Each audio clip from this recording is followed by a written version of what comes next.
En ese proceso se declara también la emergencia para Medellín, hoy le diría crisis humanitaria, y la Consejería Presidencial para Medellín. Entonces, mi memoria se volvió un remolino en ese momento y era interesantísimo decir que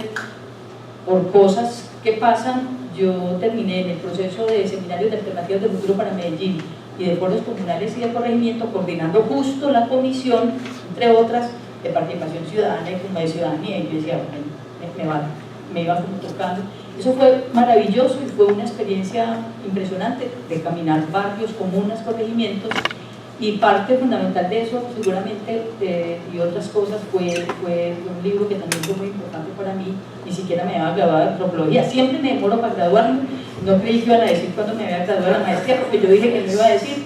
pero en todo caso Medellín en zonas fue como una especie de cosas importantes. Yo creo que ese es un punto clave, puedo decir que para mí era imposible hablar porque con eso llego a la Universidad de Antioquia, llego a la maestría en ciencia política en el año 94, con ese equipaje, digámoslo así, con esas preguntas, y debo decir entonces que ahí hay que yo llamo una segunda transición o una segunda marca refundacional muy importante. Era el momento en que se cuajaba de alguna manera en mi trayectoria el tránsito hacia la academia. O sea, vas de una ONG a la academia, yo no tenía ese propósito, pero definitivamente las transiciones son así, o sea, tenía o seguramente sí lo intencionaba, pero no lo tenía no era un propósito, obviamente, no era un cálculo, de alguna manera, no era ningún cálculo, y entonces llegó una maestría que añoraba mucho. Yo quería estudiar esa maestría en ciencia política desde hacía rato, tal vez desde la primera cohorte, yo voy de la tercera cohorte, y disfruté profundamente esa maestría, impresionantemente, porque yo venía de alguna manera de mucha práctica, por decirlo así, y me dediqué a estudiar desde lo más duro que nos ponía William Restrepo hasta lo más contextualizado y político que nos ponía María Teresa Uribe, con quien también tuve pues el privilegio de hacer mis 3 cursos de teoría política en su momento. Y entonces cuando terminé los cursos, me fui para donde María Teresa, que iba a ser mi asesora, y yo le daba vueltas y de pronto le hablaba de la ciudadanía, que lo que quería yo trabajar, y me dice de una manera muy sencilla: usted lleva años, tal vez por eso después dijimos tras la huella ciudadana, usted lleva años con los movimientos sociales, con la protesta, con los resistentes, pues y me está hablando de ciudadanía, haga algo sobre ciudadanía. Entonces, un poco así tan sencillo como lo planteo, me fui entonces a hacer ese trabajo de grado y fui a trabajar directamente y muy intensamente. Ya venían conociendo todos estos sectores en el barrio Villa Guadalupe, de la zona nororiental, y en el barrio La Esperanza de la zona noroccidental. Allí, debo decirlo entonces también con María Teresa y con ese otro equipaje, vuelve y pasa lo mismo, otras huellas ciudadanas, pero hay nuevas compañías, digámoslo así, con María Teresa, Fernando Escalante, Ciudadanos Imaginarios, François Javier Guerra, la formación del ciudadano en América Latina, Néstor García Cantini con Ciudadanías Híbridas, un historiador francés, Simon Chama, que me marcó muchísimo con un libro donde él dice está revisitando los estudios de la Revolución Francesa y se dedica a decir cómo se forman los públicos y cómo se forma un público. Y de ahí viene, debo decir, no es exactamente lo que este autor lo dice, pero de ahí viene mi idea de, bueno, y entonces cómo se forma el público ciudadano en Medellín, que fue el título de mi tesis, y que tenía esa pregunta un poco, tenía en ese momento la pregunta y quería mostrar eso de que el ciudadano no nace, sino que se hace. Y bueno, entonces esto empata ya en el Instituto de Estudios Políticos. Antes de eso debo decir que fue lo tengo aquí, pero hablando de herencias de maestros, estar en el instituto y terminar el instituto. William Restrepo era el director, fui a una conversación con él un viernes en la mañana, ya había terminado de decirle que él algún día me había dicho que yo debería quedarme en una universidad o estar en una universidad. Yo debo contar eso porque yo le dije, yo quiero la Universidad de Antioquia y quiero el Instituto de Estudios Políticos. Eso fue un viernes en la mañana y él me dice, ¿empieza a trabajar el lunes? Yo le dije, sí, claro. Después la cosa no fue tan rápido, como me comentó Adriana, 6 meses me quedan debiendo todavía, pero bueno, fue una cosa muy maravillosa porque, y yo pues tengo pues ahí tengo un agradecimiento inmenso con el profe William Restrepo porque de esas maneras sencillas y directas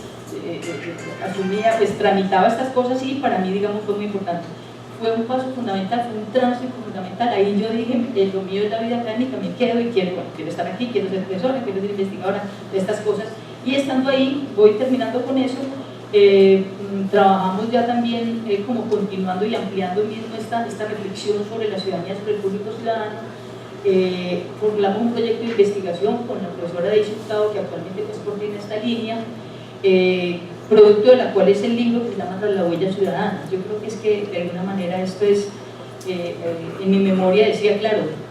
hace rato estoy con esto y estoy buscando puntos de reflexión entre las huellas ciudadanas. No voy a detallar muchas de estas cosas y quiero terminar diciendo que en ese libro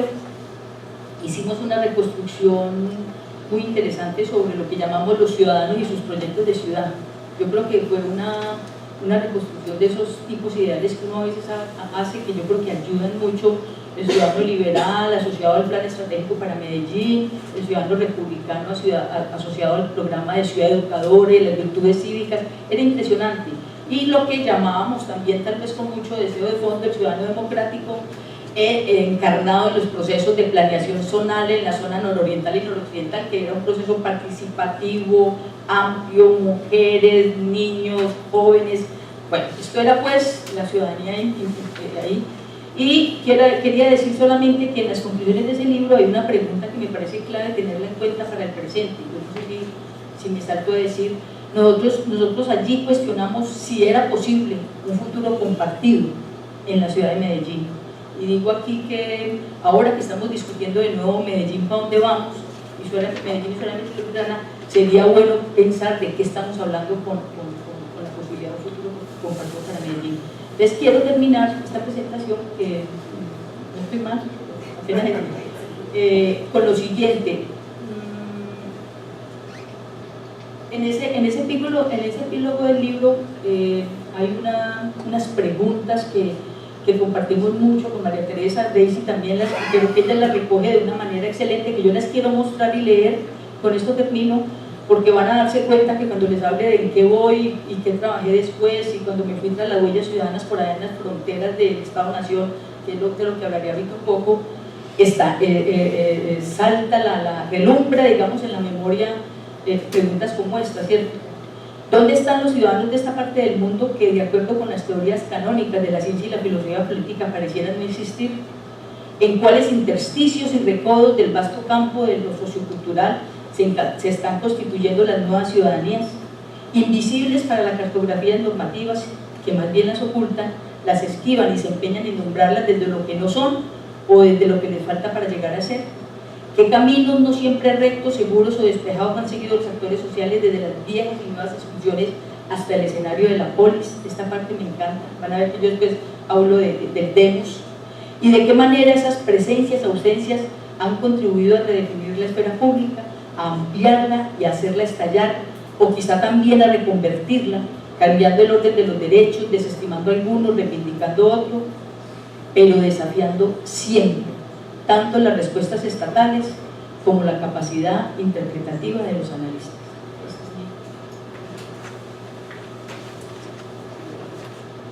Natalia. Bueno, buenos días para todos y para todas. Yo soy la última cohorte de la maestría en ciencia política, y como la profe Daisy les decía, el trabajo que realicé se tituló Protesta y Estado, una mirada a la contienda política en la zona noroccidental de Medellín, 1976-1988. Digámoslo de cómo se llega al tema, aprovechando que la profe estaba casi en un recorrido, empecé a preguntarme como, bueno, ¿cómo es que llego yo también como a hacerme esta pregunta y este tipo de preguntas? Y de pronto me remontaba un poco como a las primeras movilizaciones que recuerdo en las cuales participé cuando aún estaba en secundaria y hacía parte de un semillero de ciencias sociales y humanas en ADIR.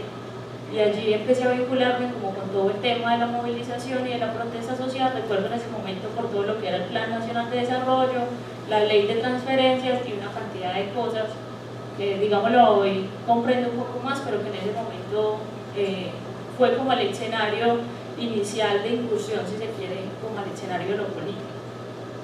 Y el tema de habitar el territorio, pues desde los 9 años en la zona noroccidental hay un proceso que surge que se llama Comparsa Luna Sol, y desde ahí empiezo a vincularme como en los procesos barriales y empiezo a escuchar de una mujer que se llamaba Soraya Cataño. Empiezo a escuchar de Soraya Cataño y que la comparsa, en la que finalmente yo desde los 9 años montaba zancos y iba a ir a montar zancos, había surgido como un homenaje a Soraya Cataño. Entonces desde ahí empezamos como en la comuna un poco a preguntarnos, bueno, ¿quién es Soraya Cataño? Que resulta que nadie en la corporación sabía quién era Soraya Cataño. Lo único que escuchábamos era que la habían matado y la habían asesinado por jugar con niños en el 91, 13 de diciembre de 1991. Digamos lo que ahí empieza como una búsqueda y un insertarse como al tema de la investigación, y realizamos un proyecto en la zona noroccidental que se llama Arte Piel de Barrio. Arte Piel de Barrio, digamos, lo que hace es reconstruir las trayectorias artísticas y culturales de la zona noroccidental,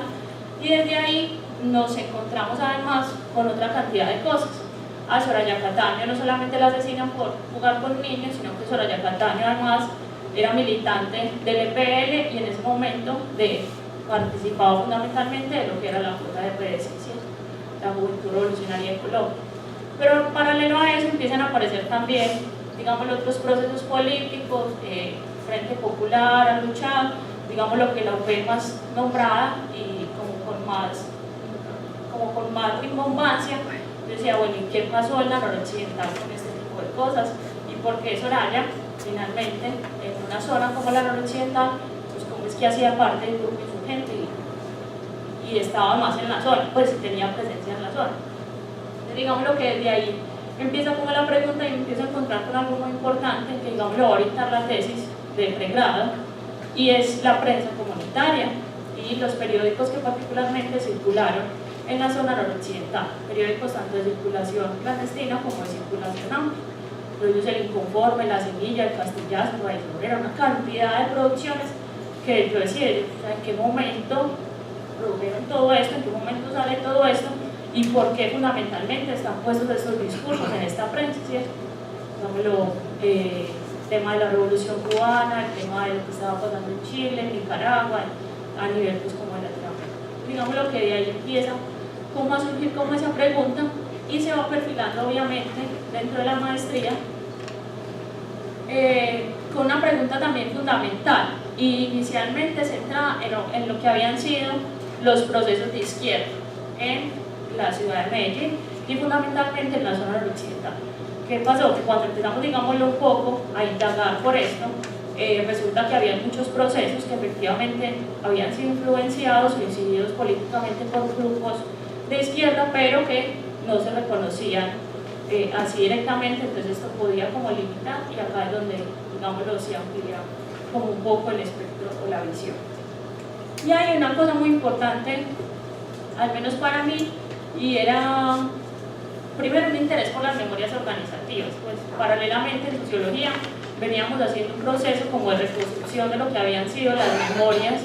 territoriales de 3 comunas en específico, 5 barrios, la comuna 3, la comuna 6 y la comuna 8,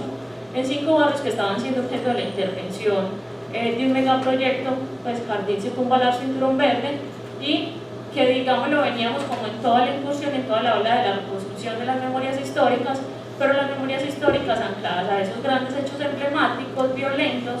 y la pregunta estaba puesta, bueno, ¿y qué ha pasado? ¿Qué más ha pasado en estas comunas? ¿Cierto? Que si bien el conflicto armado y la violencia ha sido un elemento constitutivo, pues no es el único, ni para mí el central. Digamos lo que ahí empieza una pregunta por las memorias también barriales y las memorias territoriales y fundamentalmente la memoria política como de estos territorios. Y finalmente se llega como a la pregunta, también intentando hacer una, para mí, reivindicación de los procesos políticos de izquierda, fundamentalmente en el ejercicio de la construcción de nuestros territorios y de los territorios que habitamos, y un análisis de las acciones que habían desarrollado en un momento muy específico y muy puntual, 76-88, digámoslo porque es el momento que me permitía ver como el momento de auge y un momento como, si se quiere, de crisis y de repliegue, si se pudiera llamar como de esta forma, para empatar un poco con lo que nos decía la profe Gloria, y es el tema de toda la incursión en el 91 de todas las acciones de la Consejería Presidencial, pero además uno de los elementos que yo planteo como dentro de las conclusiones es el tema de que finalmente también fue una de las formas como de resistir, sería que muchos de aquellos que estaban vinculados a este tipo de procesos pues pudieran seguir haciendo su acción política, es decir, la orientación de su acción en ese momento cambia y cambia como un modo de supervivencia y sobrevivencia. Entonces, digamos lo que ahí está como puesto el interés, pero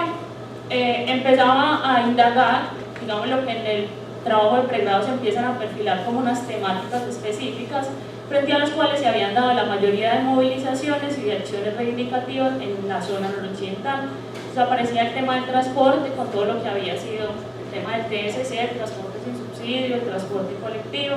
Empieza a aparecer el tema de la vivienda con todo el proceso de erradicación de tugurios, de los planes de mejoramiento barrial. Empiezan a aparecer instituciones como Corvide, Fundación Casitas de la Providencia, el Instituto de Crédito Territorial, y así mismo empieza a dibujarse otro escenario, digámoslo, de contienda, que de esa manera lo nombramos, y es el tema de la educación, y el tema de lo educativo como un epicentro como dentro de la movilización en la zona noroccidental, vinculado a diferentes formas organizativas, el tema de los comités cívicos, barriales, sectoriales, digámoslo, de diferentes alcances. Pero, digamos lo que ya me habían enredado la cabeza un poquito, me había encontrado afortunadamente con profes y con profesoras que, si bien habíamos trabajado el tema de la acción colectiva, había una pregunta puesta en el tema del Estado y por cómo era que se construía y se configuraba fundamentalmente el Estado. Ahí pues como dentro de sociología con la profe Marta Domínguez, y digamos lo que ahí empezamos con unas relecturas de eso de la acción colectiva, entendida no solamente como la acción colectiva pues en sí misma, sino vinculada y relacionada fundamentalmente al tema del Estado. Entonces, por eso, digámoslo, la implicación entre esas dos categorías, entre el tema de la protesta y el Estado, fundamentalmente visto a través de un elemento, si se quiere, metodológico, como lo es la contienda política. Digamos lo que el trabajo se centra en mirar un poco y describir y detallar el tema de lo que era la acción colectiva y el tema de la contienda política en términos de estos tres escenarios: lo educativo, el transporte y la vivienda. Y a partir de ahí tratar de dilucidar o tratar de entender cómo era que había operado el Estado y cómo el Estado estaba interviniendo frente a estas diferentes formas de acción a partir de los actores que intervenían, de las demandas, de las reivindicaciones y de las formas organizativas propias de cada uno de los sectores. Digamos lo que ahí se perfilan como diferentes formas de intervención, algunas asociadas al tema de la clientela política, otras, como lo dice la profe Gloria, y que creo que se han permanecido fundamentalmente de relaciones de choque, y algunas otras relaciones que, digámoslo, dentro del trabajo se nombran y se ubican de acuerdo a cada uno de los escenarios de contienda, de concesión por expropiación, de concesión por delegación y de regulación, descarga y concesión en favor del privado. Digamos lo que se intenta hacer un poco es ubicar en cada uno de esos escenarios de contienda política cómo el Estado empezó a intervenir y, digámoslo un poco, eso en qué deriva también frente al tema de la movilización social y política. Yo creo que este es como el escenario como general de la pregunta, de como los hallazgos y digámoslo como el camino como recorrido, y ahorita seguimos hablando para que podamos de pronto hacer algunas preguntas. Bueno, Nancy, te tocó. Buenas tardes. La mentira estaba media, ay, no se acabó la está haciendo calor. Bueno, no, pues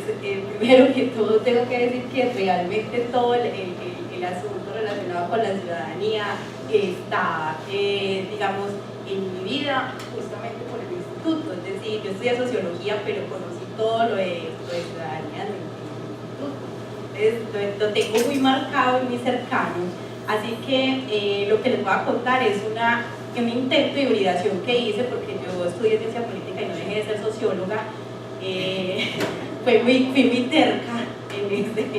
ese aspecto, así que intenté leer sociológicamente planteamientos políticos y bueno, ahí también tuve unos enredos que no les contaré, pero digamos que digamos que eso fue muy interesante en función de todos los aprendizajes que he tenido. Efectivamente, mi trabajo de grado es Sociedad de la Información y Sociedad del Conocimiento en Medellín entre 1998 y 2013, perspectivas de democratización de la ciudad, con una pregunta de un asunto que había encontrado que había sido poco explorado desde las ciencias sociales en general,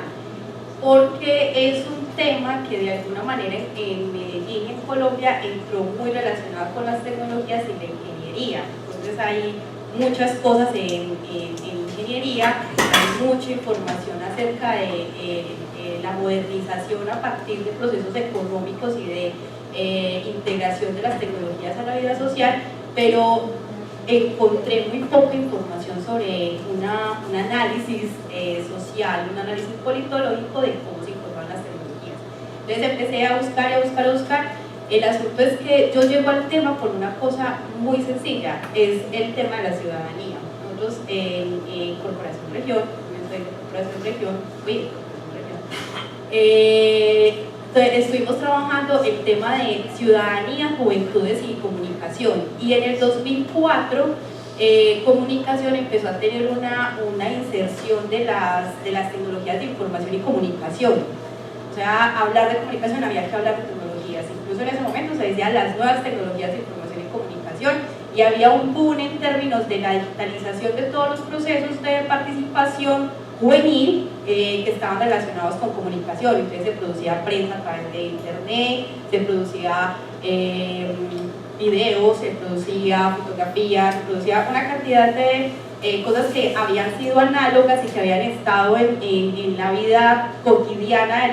de la organización social y de la ciudadanía, empezaban a tener una especialización. Entonces aquí entro por esa reflexión, efectivamente hace parte de mi reflexión en el pregrado. Yo me gradué con una tesis una monografía sobre ciudadanías y emergencia del sujeto político en el Seminario de Comunicación Juvenil, que era justamente el proceso que se desarrollaba con jóvenes desde la corporación y que tenía toda una estrategia de incorporación de procesos de ciudadanía. Entonces empiezo a indagar sobre el tema y me encuentro con una cosa al final. Yo también me demoré mucho para graduarme de sociología, yo me gradué en el 2009,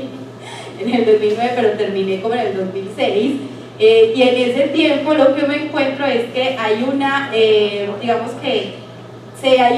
genera un impulso sobre la sociedad de la información. Enseguida les cuento un poquito de qué trata esto. Luego empieza a hablarse de la sociedad del conocimiento. Medellín empieza a invertir muchísimo dinero, yo creo que ustedes se acuerdan. En 2007 emerge Medellín Digital, en 2012 se construye la estrategia Medellín Sociedad del Conocimiento, entre 2007 y 2013, más o menos 2010, emerge Ruta N, que lo tenemos aquí de vecino, y también el Parque del Emprendimiento. Todo eso hace parte de un ecosistema económico, efectivamente, que lo que intenta es posicionar a la ciudad en lógica de competitividad internacional, pero eso es una herencia que nos dejaron además de una cosa que hicieron por allá en los 90 que se llamaba Medellín Perspectivas de Futuro.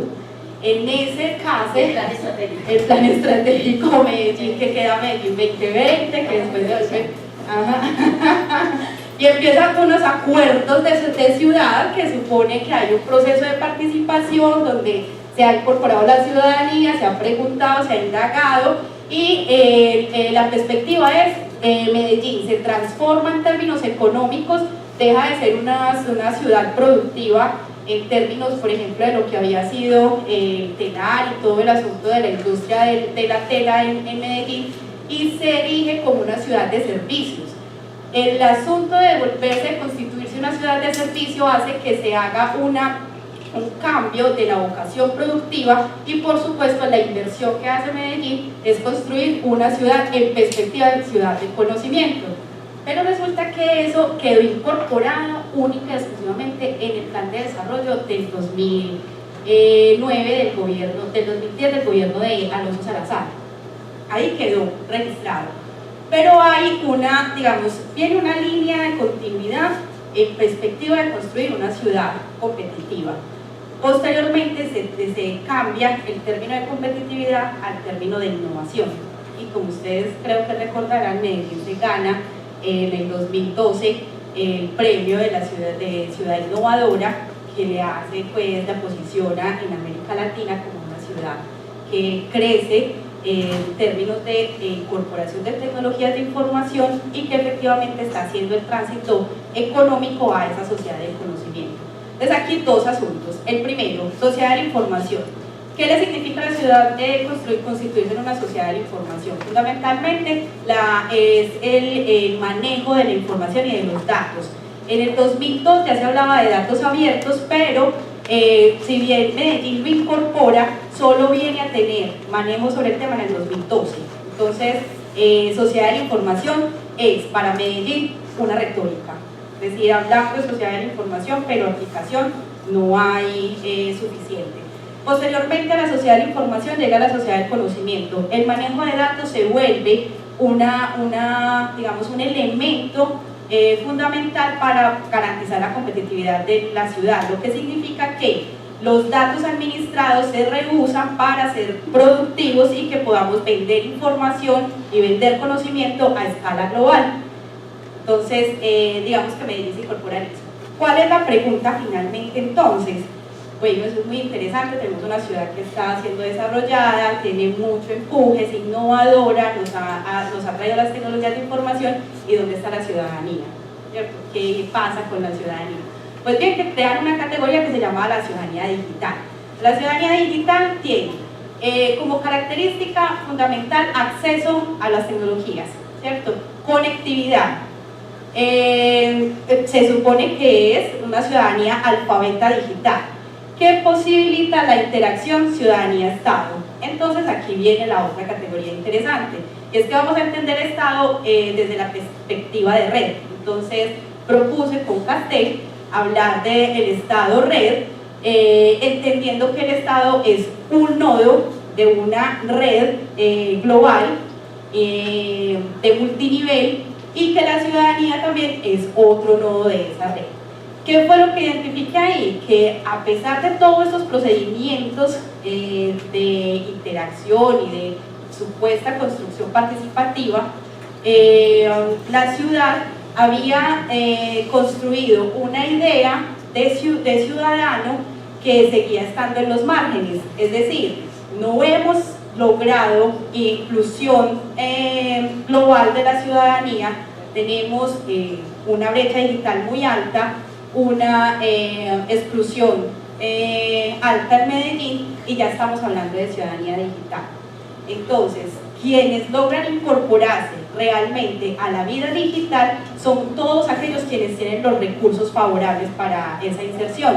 Entonces, ¿cuáles son las condiciones de posibilidad que está generando el Estado para que realmente la ciudadanía participe de manera en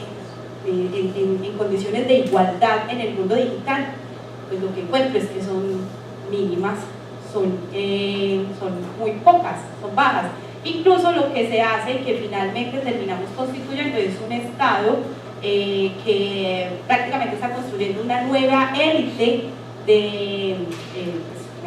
conocimiento, que es la que controla los intercambios internacionales y que son los que participan en la competitividad, tanto en lo económico también, pero también en términos de eso que nos está pasando a nosotros. Es decir, la academia misma se ha ido especializando de tal manera que cada vez más es el conocimiento concentrado y no el conocimiento democrático. Es decir, las élites,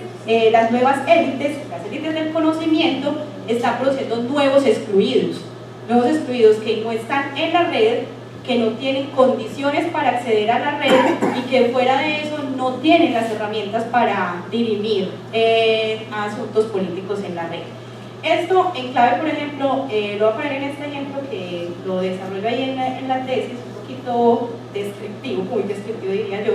pero que lo que fundamentalmente quiere decir es que la red crea un espacio público digital, un nuevo espacio público digital que supone va a ser el escenario donde se dirimen políticas públicas, donde se toman decisiones. Pero si a ese espacio público acceden los ciudadanos en desventaja en términos de conocimiento, ¿quiénes serían los que estarían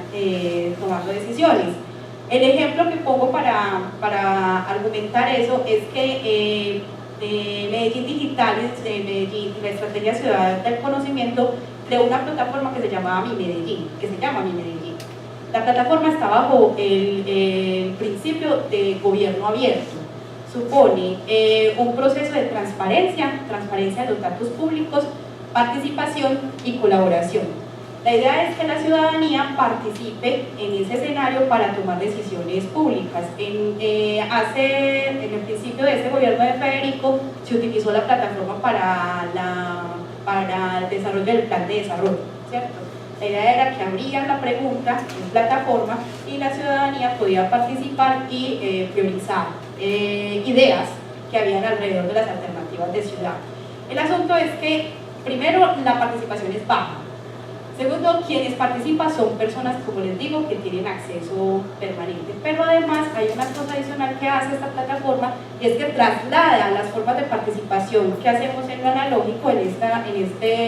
estos escenarios, los traslada a las plataformas. Entonces, ¿qué es? Pone a todo el mundo a conversar sobre una idea, luego a la gente se le pregunta sobre la priorización de las ideas y terminamos votando por una idea. Entonces no hay deliberación, no hay construcción colectiva, no hay generación de propósitos de colaboración, sino que es trasladar un escenario de participación de opinión al escenario virtual. Entonces, digamos que ahí no hay ampliación de ciudadanía. Entonces, para concluir, dos cosas que son fundamentales que me quedan para después en lo que sigo trabajando. La primera es que la construcción de la ciudadanía no está única, la construcción de ciudadanía en línea, virtual, no está relacionada, ni podría estar relacionada no es que la construcción de ciudadanía virtual esté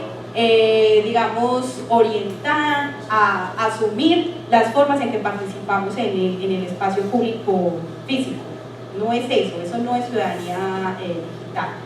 Y el segundo elemento es que la relación entre Estado y ciudadanía sigue siendo asimétrica y la ciudadanía digital está profundizando esas asimetrías, construyendo eso que les decía ahorita, esas nuevas élites del conocimiento que son las que realmente tienen forma de acceder a esos intercambios políticos y de construcción de democracia. Franci, bueno, creo que aquí hemos tenido ya un mapa de lo que estas tres investigaciones han aportado a esta reflexión en este campo de investigación.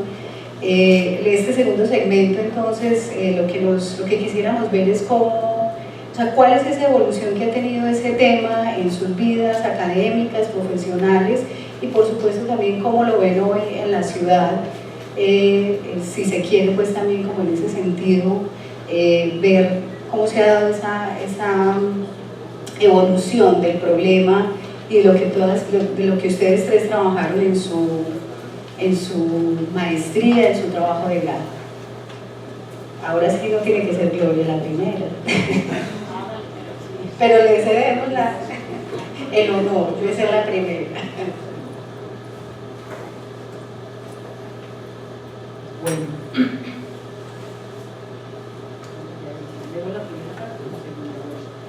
a ver, aquello como entendido como epílogo en mi caso es lo diría yo también, como les comentaba un poco en ese ejercicio de memoria, un tercer momento en alguna medida refundacional o reconfigurador muy fuerte. Tiene que ver con aquel tiempo privilegiado de estudios de doctorado con comisión de estudios, donde uno puede dedicarse a pensar una sola cosa. Y entonces debo decir que de este tiempo, con varios autores, me fui acercando a una idea de la política, ya no qué es, sino cuándo sucede la política. y adopté y adapté la idea de que era posible preguntarse cuándo sucede la ciudadanía, pero en una articulación inescindible con la pregunta: ¿quién hace parte del demos? ¿Quién es el demos? O sea, esa ciudadanía asociada a esa pregunta. ¿Esa quién debe integrar el demos? Inclusive, si algunos recuerdan, es una pregunta original muy interesante planteada por Robert Dahl, politólogo. O sea, yo ahí dije, bueno, seguí con la ciencia política de alguna manera, pero pues por supuesto por unas rutas muy diferentes a la de la poliarquía y esta cosa y otros autores. Entonces, en mi último trabajo, en mi tesis doctoral, me fui tras las huellas ciudadanas de alguna manera, tras esas prácticas emergentes de ciudadanía transfronteriza, las llamo yo. Yo estuve en la frontera, o estoy todavía en la frontera Colombia-Venezuela y en la frontera España-Marruecos, trabajando respuesta, resistencia, acciones políticas de poblaciones migrantes, pero aquí digo mucho más frente a un orden global de control de migraciones sin fronteras. Aquellas que clasifican mediante políticas de ciudadanía migrantes autorizados, no autorizados, ciudadanos, no ciudadanos, y niega a estas poblaciones cualquier estatus jurídico desde la legalidad del Estado de Derecho. Frente a la militarización de esas fronteras, el aumento de la seguridad, la aplicación de alta tecnología, la persecución, los migrantes cuentan con su ingenio, como en los barrios, su inventiva, su solidaridad, sus estrategias de sobrevivencia y resistencia. En particular, y esto es muy interesante, su experiencia en el cruce de fronteras. Hay toda una literatura impresionante sobre esto hace años,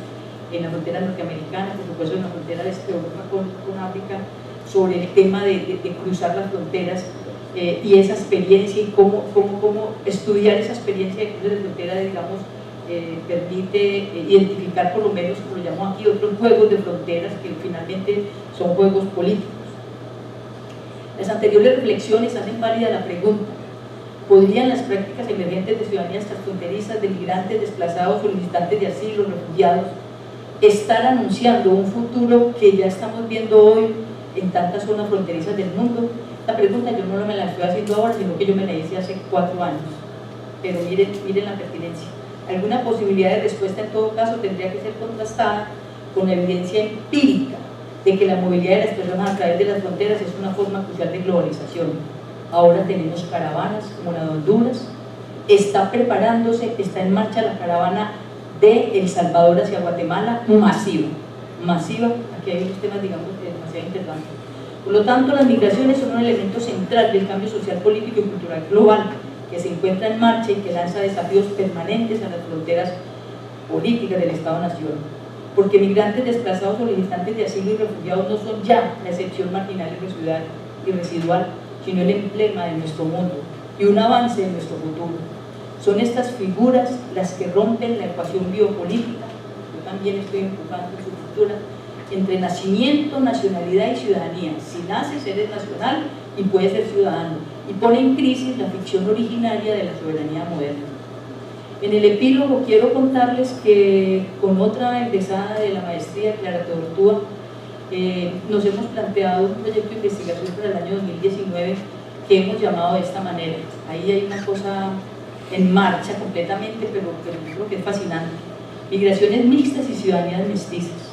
Vuelven las ciudadanías mestizas, transfronterizas ahora, viajes transfronterizos de ida y vuelta de, esto es un invento reciente, colomsolanos y benevianos. Ese colomsolanos es con Z y ese benevianos es con B grande. En el proyecto tomamos distancia y prudencia a la hora de hablar de crisis migratoria, una perspectiva que activa las razones del Estado-Nación, donde las migraciones son vistas como amenazas a la soberanía, a la ciudadanía y a la identidad nacional, con representaciones negativas de los migrantes que tienden a culpabilizarlos y presentarlos como un riesgo potencial para las sociedades receptoras. Tomamos distancia y prudencia también a la hora de hablar de crisis humanitaria, un discurso social contrario al anterior que tiende a destacar la vulnerabilidad, por tanto a victimizar a los sujetos migrantes. Es la representación del migrante carente de agencia y desvalido, una visión bien intencionada que mantiene la proyección de los migrantes como personas fuera de la sociedad, que solo pertenecen parcialmente a la misma y que no tienen capacidad plena de interacción, con lo cual, ya lo vemos, se multiplica el humanitarismo que reivindica derechos y recursos en su nombre, por lo que el excluido queda encerrado de nuevo en la tercera persona, desde la que resulta imposible acceder a la esfera pública. Contrario a las anteriores, existen otro tipo de perspectivas que están empezando a abrirse espacio no solo en la sociedad, sino en la investigación social y en los estudios políticos. Su peculiaridad reside en destacar los rasgos activos y positivos de la experiencia migratoria. Desde esta perspectiva, el migrante es interpretado como actor político, como agente que interactúa para modificar también las producciones legales de irregularidad, de no ciudadanía. Frente a las posturas dicotómicas, nosotros, ellos, que buscan asimilar al migrante a la sociedad de acogida, este enfoque propone la figura del migrante como un híbrido que configura ciudadanías mestizas. Por tanto, no puede ser reducido ni a los rasgos que le identifican con su ciudad de origen, ni a los rasgos que comparte con la sociedad receptora. Yo podría decir que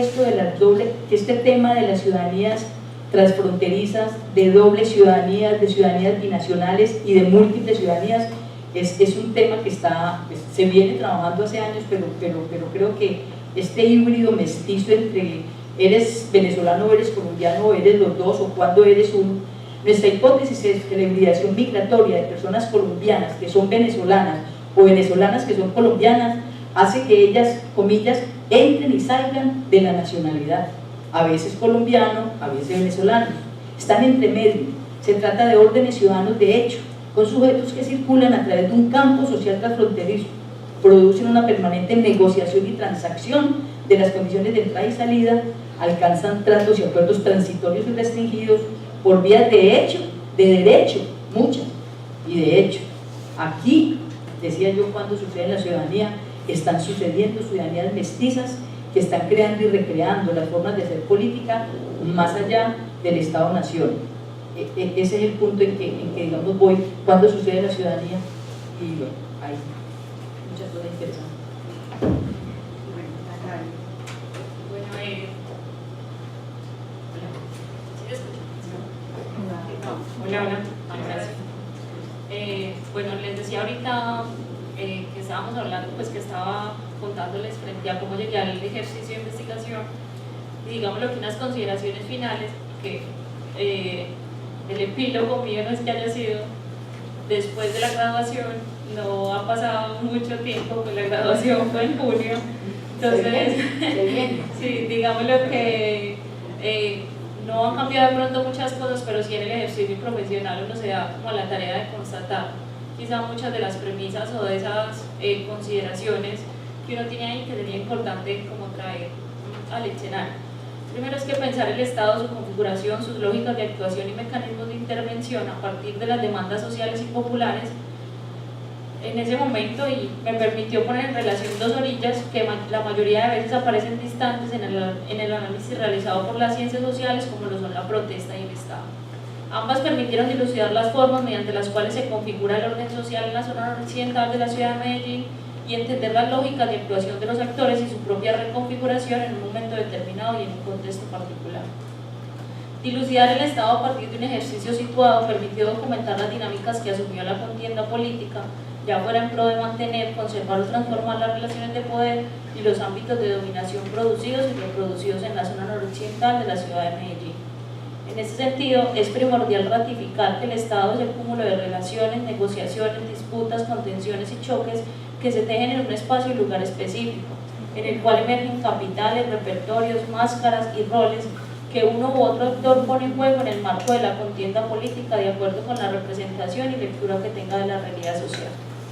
Esta investigación constató que la premisa de que los grupos subordinados no están capturados o inmovilizados en el territorio, que no son plenamente dominados, que no hay un Estado que ordena y un pueblo que obedece, sino que los actores populares tienen la capacidad de establecer interlocuciones y relaciones que modifican, configuran y determinan la intervención estatal.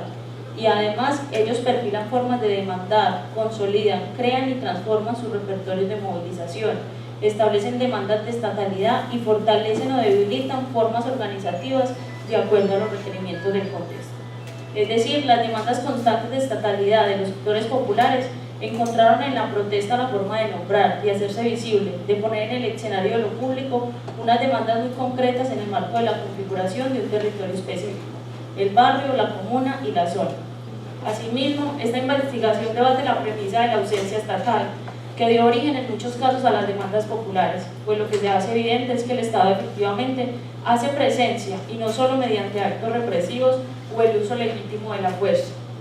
Este Estado está representado en múltiples actores, instituciones, escenarios. Él se hace fuerte en medio de la contienda política, aprende e incorpora los saberes populares en su actuación diaria, y al igual que los actores de la protesta, está en un constante aprendizaje y utiliza múltiples recursos, oficiales o no oficiales, legales o no legales, legítimos o ilegítimos, de acuerdo a las dinámicas que asume la confrontación. Es decir, el Estado se asume en una relación que puede estar mediada por la concesión, la delegación, la regulación, la expropiación o el choque, siendo esta última la más evidente y ruidosa, pero sobre todo continua, transversal y permanente. Las formas emergentes mediante las cuales opera el Estado deja ver la factibilidad mediante la cual un actor coherente y unificado se fuga de tales lógicas para dar paso a la negociación. En efecto, aquel actor abstracto e inamovible que hemos dotado de lógica empieza a dejar de ser abstracto, a moverse y a tornarse ilógico, desde la posibilidad de moldear sus formas de estar de acuerdo a las demandas de estatalidad de los sectores populares. En este proceso de indagación hay varios elementos que se tornaron relevantes. Primero, que el territorio juega un papel muy importante como el lugar donde se define la dominación. Específicamente, el territorio que da forma a la zona noroccidental es un lugar de asentamiento de las trayectorias organizativas iniciales de los pobladores urbanos, un espacio donde se establece el vínculo permanente con el sector sindical y estudiantil, y un territorio donde se incorporan prácticas asociativas y dinámicas organizativas que dan lugar al cuestionamiento de un Estado entendido como ejercicio pleno de dominación, sin posibilidad de esfuerzos contrahegemónicos. Es decir, en este ejercicio de disputar el poder, la organización popular también se reconfigura y, al igual que el Estado, incorpora prácticas de orden institucional que le son funcionales a sus demandas. Tal es el caso de los memoriales, las convenciones colectivas y los procesos organizativos como la JAP. Segundo, es claro que en este proceso de reconfiguración mutua hay momentos de dispersión y debilidad de los actores. Uno de los más significativos para los procesos organizativos populares, por las consecuencias percibidas, fueron las divisiones internas de los grupos políticos, las cuales dieron lugar a la fractura del tejido organizativo, que al igual que el tejido comunitario se vio fragmentado por la pérdida y cooptación por parte de actores estatales. En algunos casos, las demandas de los sectores populares derivaron en la consecución de algunas de ellas, pero a su vez en la fisura de los lazos comunitarios y las prácticas solidarias. Se debilitó el tejido social, las identidades colectivas construidas y el lazo con el sector obrero y estudiantil. Muchas veces la articulación obrero-campesina-estudiantil terminó siendo una consigna del pasado. Dichas dispersiones fueron aprovechadas para implementar políticas estatales que menoscababan los procesos organizativos. Por medio de ellas se logró individualizar situaciones de orden colectivo y generar miedo a quienes agenciaron las dinámicas de protesta. A la par, se exterminó sistemáticamente a líderes sociales, se les exiló políticamente o se les acalló concediendo sus demandas. Esta última práctica se torna recurrente. El Estado casi siempre aparece materialmente cediendo a las demandas de estatalidad, pero también es cierto que está siempre latente la emergencia de actores y dinámicas que determinan el curso de la protesta. Y lo que hicimos fue tratar de encontrar los puntos similares en que se enmarcaban esos tres grandes desplazamientos sobre dos categorías. Una, lo que tenía que ver con el territorio, la definición de cuándo se salía o no de. Y la segunda, pues que además sigue siendo hoy uno de los problemas que tenemos en términos de desplazamiento, y es de movilidad incluso humana, y es en qué momento entonces el otro se considera de qué tipo, si pasa la frontera, si no pasa la frontera, qué tipo de frontera tiene que pasar. Y la segunda variable era lo que tenía que ver con lo forzado. Y ligado a lo forzado, entonces nos fuimos por lo que tenía que ver con conflicto armado urbano. Para hacer esa lectura de conflicto armado urbano, volviendo a lo que decían, creo que en el panel ahorita, en el último, o sea, había una vinculación efectiva de lo que era la violencia, la guerra, la tipificación de la guerra y la ocurrencia del desplazamiento forzado. Entonces hicimos mucho hincapié en demostrar por qué, o en mostrar, no en demostrar nada, en mostrar cómo efectivamente el conflicto armado era una forma de violencia que forzaba a las personas a dejar sus hogares. ¿Qué hicimos para hacer? Pues hicimos muchas cosas, pero entre las cosas que más tratamos de adecuar era definir un concepto ligado a la tipificación del desplazamiento forzado intraurbano, y para eso hicimos unas lecturas, una de tesis, que ahí fue que vi la de James,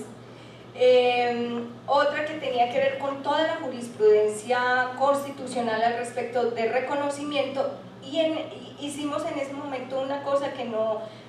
se hacía mucho, pero que ahora es súper relevante para todas las tesis, y era el recorrido jurisprudencial de los jueces en sede local. Y para eso entonces vimos las tutelas que habían puesto la gente del esfuerzo y la gente no de la onda, del Salado, gracias, para poder ver qué había pasado. La del Salado era muy fácil de encontrar porque es la sentencia hito, o sea, es la sentencia que reconoce el desplazamiento forzado. Pero ver ya cómo las personas empezaron a pedir en la onda, en el esfuerzo, incluso ir a corte interamericana por medidas cautelares ante este fenómeno, eso fue súper importante. Y lo que hicimos fue, además de buscar ahí, fue encauzarla en unos binomios. Tratar de leer el desplazamiento forzado intraurbano en unos binomios. Uno era el binomio conflicto armado urbano, desplazamiento forzado en la ciudad. El segundo era el binomio ciudad desplazamiento forzado, y hago énfasis en este porque ahí se nota la línea de ciudadanía. O sea, cuando empezamos a hablar de desplazamiento forzado y ciudad, lo que había era una pregunta por la construcción de la ciudad, por cómo las personas pueden o no pueden construir la ciudad, y sin denominarlo en ese momento así,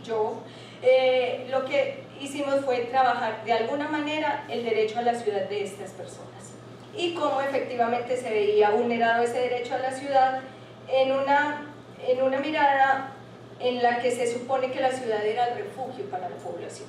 es decir, todo lo urbano se entendía como el lugar de llegada, y el desplazamiento forzado intraurbano entonces también estaba trastocando esa idea de que era el sitio de llegada y se convirtió en un sitio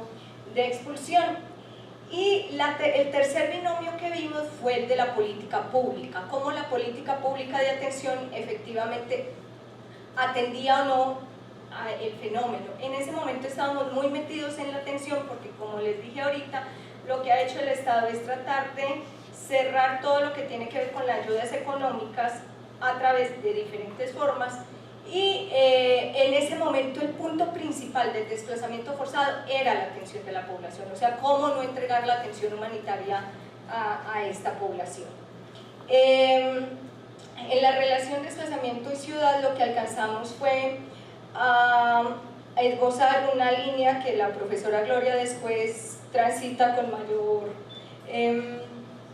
experiencia y abre todo un debate, y es en la mirada del desplazamiento y de todas las migraciones como una relación de doble vía, o sea que no era solo la mirada de que el migrante llega y a arrebatar cosas de la ciudad, sino que efectivamente el migrante construye con la ciudad o construye la ciudad en sí mismo, en este caso el desplazamiento forzado. Y lo segundo que estábamos diciendo es efectivamente mostrar cómo a lo largo del tiempo lo que hay es un desconocimiento de este fenómeno en la ciudad, o sea, cómo hay una separación entre la ciudad y el desplazamiento forzado desde la mirada intraurbana. Lo segundo que hicimos fue mirar a qué hechos de la violencia respondía el desplazamiento forzado, y en eso lo enmarcamos en dos visiones, una como consecuencia de la guerra y la otra como estrategia de guerra. En la consecuencia de guerra entonces era todo este rollo de que en los masivos era súper evidente, y es, no tiene nada que ver contigo, pero la acción armada es tan grande que te toca irte porque estás en medio, tu vida está en peligro. En la otra también, pero pues en esta era mucho más evidente y no había lugar a tanta discusión, por eso también era importante situarlo desde los masivos. Y la segunda, como estrategia de guerra, tenía que ver mucho más con la eliminación de la acción social en los barrios, y tenía que ver con ciertas disputas por los liderazgos por lo que me mencionaba en el primer panel Hernando, que tenía que ver con el reclutamiento forzado, y otro tipo de acciones que tienen que ver con la guerra, como el cobro de extorsiones a los habitantes, a los negocios y demás. Y por último, lo que hicimos fue coger todas las variables que estaban dispuestas en ese observatorio y aplicarlos en todos los casos. Ahorita, volviendo a leer, lo que me di cuenta es que efectivamente que eso no está en la tesis, sino ya después hay unas similitudes en la construcción, o sea, no está explícito, pero sí está en la tesis, y no está explícito en cómo se construyen los rasgos comunes de construcción de los barrios que han sufrido ese desplazamiento forzado masivo. Los rasgos comunes que tenían que ver con la acción colectiva y los rasgos comunes que tenía que ver, que no lo pusimos así en la tesis, sino que estaba más relacionado con la política pública, y es cómo la política pública urbana dejó de reconocer estos barrios y los excluyó de todo el ordenamiento, y ellos se metieron a la fuerza en el ordenamiento, en la planeación urbana. ¿Cuál fue, se supone que el hallazgo de esto? Y fue efectivamente hacer una tipificación de esa categoría de desplazamiento forzado intraurbano con base en esas dos lecturas, que creo que es como lo que marcó la diferencia. Uno, en lo que estaba pasando efectivamente en la ciudad con eso, y dos, toda la relectura política, judicial y de investigaciones que se hicieron al respecto.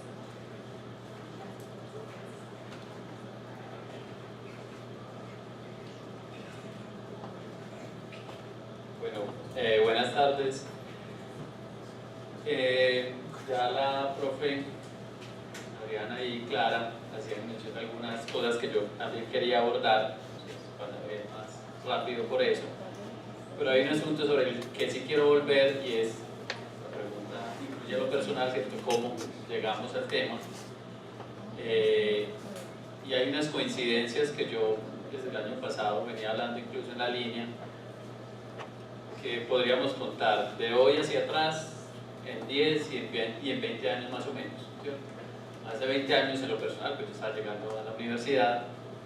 hace 20 años estaban haciendo la línea, que era una línea de ciudadanía y desplazamiento forzado, abarcaba los dos temas. Hace 20 años el desplazamiento forzado está en un momento alto, con el desplazamiento forzado del Urabá, y comenzaba el desplazamiento forzado masivo en el oriente. No era nuevo, pero comenzaba ese desplazamiento forzado masivo en el oriente.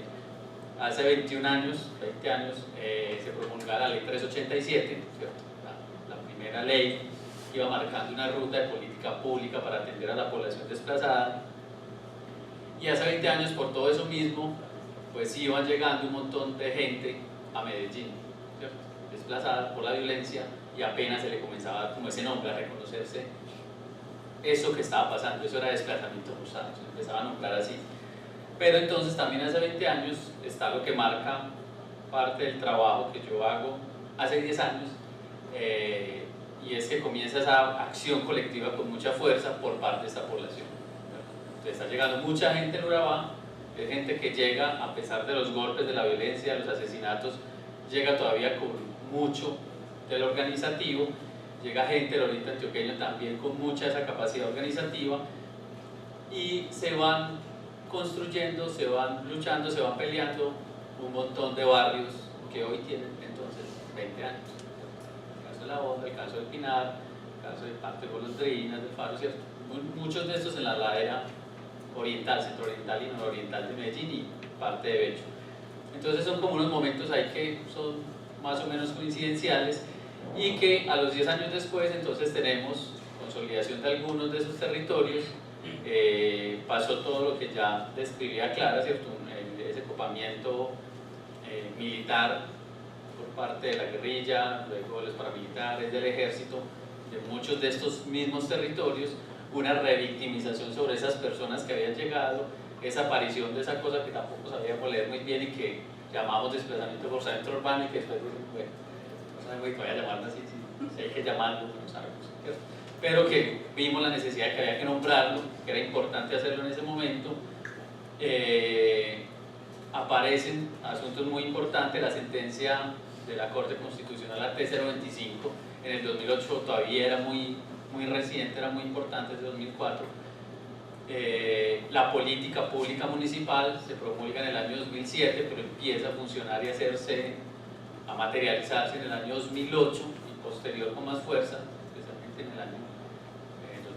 2010-2011. Y en ese momento entonces yo estoy haciendo este trabajo de grado que viene con algo que había hecho desde el pregrado en trabajo social, que había hecho los desplazamientos del centro urbano, porque me tocó ese momento pues álgido que mencionaba ahora,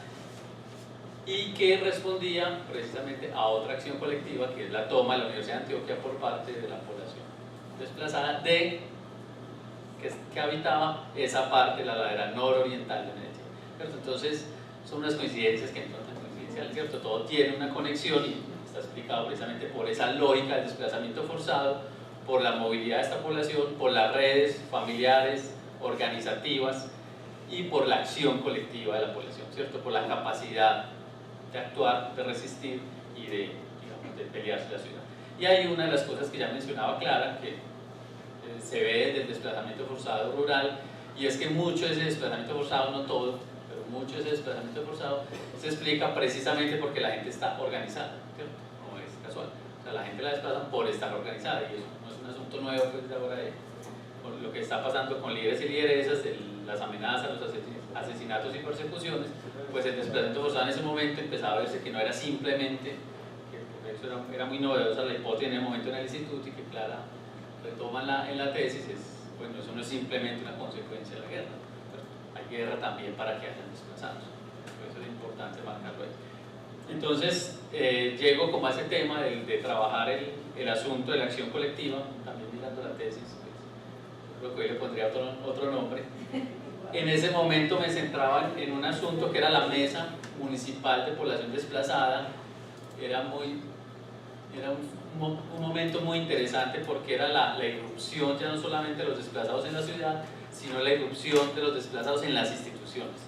Y eso sí marcó un momento interesante, y tal vez esa es la justificación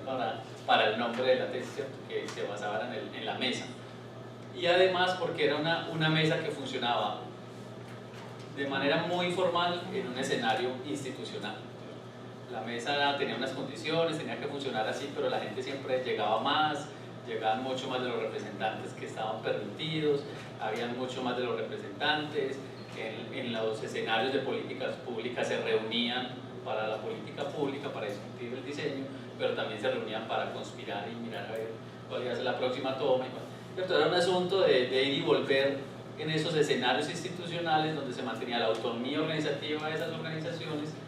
y a la vez entraban en unos lugares de diálogo y de discusión con las instituciones estatales, que además para ese momento todavía es muy incipiente en la ciudad de Medellín. La ciudad de Medellín no tenía mayor institucionalidad creada para el tema del desplazamiento forzado. Ahí entonces hacemos un rastreo en el tema de la mesa. Yo me centré básicamente en dos grandes categorías, ¿cierto? Como la parte más organizativa, o la estructura organizativa, tampoco le pondría ese nombre,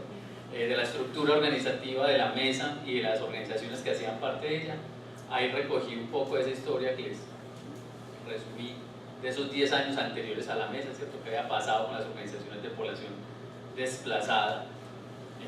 en Medellín. Y una segunda parte mirando qué era lo que pasaba con las oportunidades políticas o con esas estructuras de oportunidad para que esa acción colectiva fuera posible. Entonces ahí trabajamos un poco lo que había sido la sentencia T025, lo que había pasado con los gobiernos territoriales. Si bien en lo nacional había un cierre muy marcado en el gobierno de Uribe para esas formas organizativas, en lo departamental, pero sobre todo en lo local, había muchas más aperturas, había muchas más facilidades para la participación, estaba ese diseño de una política pública departamental.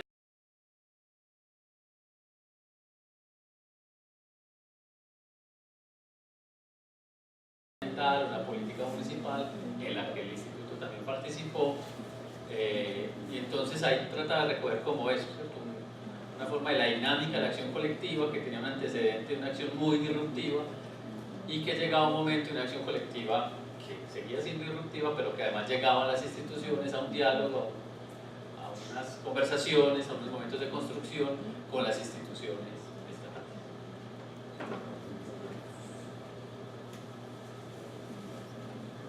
Buenas tardes para todos y para todas. Mi tesis se titula Análisis de la acción gubernamental de restitución de viviendas a población víctima del desplazamiento forzado en el municipio de Medellín durante los años 2004-2007 desde un enfoque de análisis de políticas públicas. Un poco se inscribe en el panorama que Clara nos acaba de presentar en el no reconocimiento del desplazamiento forzado interurbano como una modalidad de desplazamiento y eso qué implicaciones tenía para las víctimas de desplazamiento que habían sido afectadas en el entorno urbano, precisamente en el municipio de Medellín. Digamos que este trabajo lo adelanté porque aproximadamente en el 2008 ingreso a la administración municipal como profesional en derecho a trabajar en una línea de restitución de viviendas a víctimas de desplazamiento forzado. Esto era en el gobierno de Alonso Salazar, 2008-2011, y digamos que tenía un precedente que venía del gobierno de Sergio Fajardo, 2004-2007. Para esa época, me refiero a 2004-2007, se habían restituido una serie de bienes inmuebles, de viviendas en especial, a familias víctimas de desplazamiento forzado en la Comuna 2 Santa Cruz, en los barrios de El Playón de Comuneros y el barrio Santa Cruz, pues a raíz, digamos, de una serie de acciones gubernamentales que se habían adelantado en procura de que esto se posibilitara. Entonces, cuando yo llegué a la administración municipal y digamos que ingreso en esa línea de restitución de viviendas, no entendía muy bien cuáles iban a ser los mecanismos jurídicos procedentes precisamente para lograr que esas viviendas que en ese momento se encontraban o desocupadas o en manos de terceros no autorizados, que incluso en ocasiones tenían alguna relación o vínculo con el actor que había generado el desplazamiento forzado, fueran o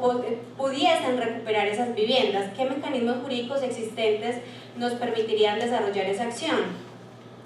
En el rastreo jurídico que hice en el momento, me encuentro con que las acciones ordinarias existentes eran absolutamente precarias y que no respondían a las necesidades del entorno, que eso era casi que imposible, en especial porque para el momento se necesitaba, era una acción ordinaria, entonces digamos que se necesitaba realizar una demanda en donde tenía que existir o tenía que ponerse en práctica los principios de contradicción, de defensa, pues los derechos de defensa, etcétera, y eso implicaba que aquellas personas o aquellas familias que habían sido despojadas de sus viviendas tuvieran que interpelar a su perpetrador.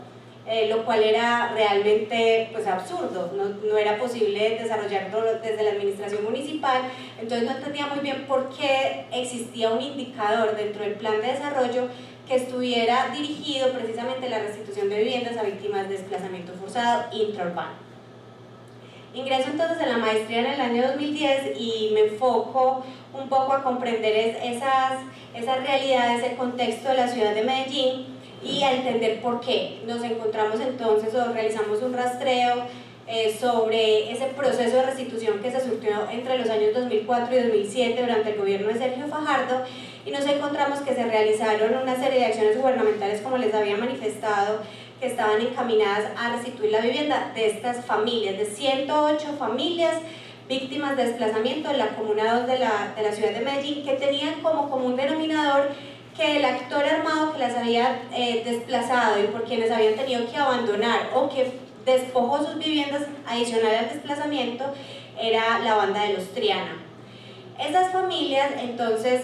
inician a partir de, fue un desplazamiento que se surtió entre los años 1998 y alrededor de 2003-2004 y que habían realizado una serie de denuncias ante las instituciones del orden nacional y del orden municipal. Entonces habían denuncias ante la Fiscalía General de la Nación, existían denuncias, pues denuncias, más que denuncias era como poner en conocimiento a la administración municipal de lo que estaba ocurriendo, y en efecto en los recorridos que se realizaban se encontraban que habían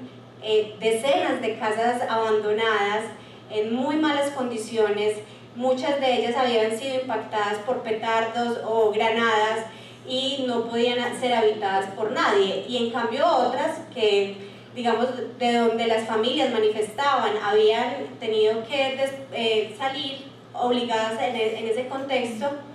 estaban siendo ocupadas por terceros que no tenían ningún tipo de relación con aquellas familias que habían sido víctimas del desplazamiento forzado. Para ese momento entonces ocurría lo que Clara ya de manera muy clara, muy precisa nos explicó. No existía un reconocimiento, es decir, entre el año 1998 y hasta el 2003, que la sentencia de la Corte Constitucional reconoce el desplazamiento intraurbano como una modalidad de desplazamiento, pero estas familias, digamos, que vivieron ese flagelo en la mitad de esta incertidumbre, en donde ya se estaba empezando a hablar sobre el fenómeno, ya se estaba empezando a visibilizar, pero aún no había un reconocimiento explícito por parte de la Red de Solidaridad Social, que en ese entonces se denominaba así, que equiparaba localidad a municipio. Pues básicamente ella manifestaba no hay desplazamiento porque las personas no salen del municipio, y en ese sentido entonces no podríamos hablar pues, del flagelo. En ese momento lo que se realiza por parte de la administración municipal es unos diálogos con quien era el líder de la banda Los Triana, con Elkin Triana, que estaba preso, pues estaba condenado por una serie de delitos, y él realiza más o menos, da como la orden de que le dice a los integrantes de su banda que por favor permitan que ese proceso de restitución se desarrolle. Y la administración municipal, un poco, pues y aquí es importante mencionarlo, como bajo la autorización del actor armado, inicia la restitución de dichas viviendas, y para ello no solamente busca realizar un inventario sobre cuáles habían sido aquellas viviendas que habían sido abandonadas o que se encontraban en manos de terceros no autorizados, sino que también, una vez identificadas esas viviendas, empieza a realizar un proceso de caracterización. Entonces, cuáles viviendas se encuentran en condiciones de habitabilidad, cuáles viviendas se encuentran en una situación que requieren una mejoría para que las familias puedan retornar, cuáles viviendas ya no existen, entonces qué alternativa les vamos a dar a estas familias víctimas de desplazamiento forzado.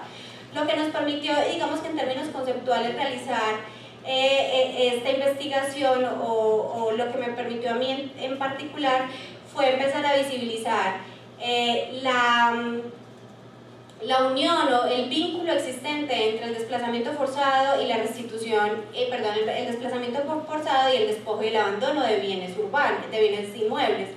que no era un asunto nuevo, es decir, que ya se había conversado desde que se empezó a visibilizar el desplazamiento forzado, pero que siempre había sido discutido en los ámbitos rurales, no en los ámbitos urbanos. Es decir, eso era una preocupación todavía no visible de la manera, pues sí creo que aún continúa siendo no visible, pero que no era una preocupación que tomara tanta relevancia como si pasaba en los ámbitos rurales.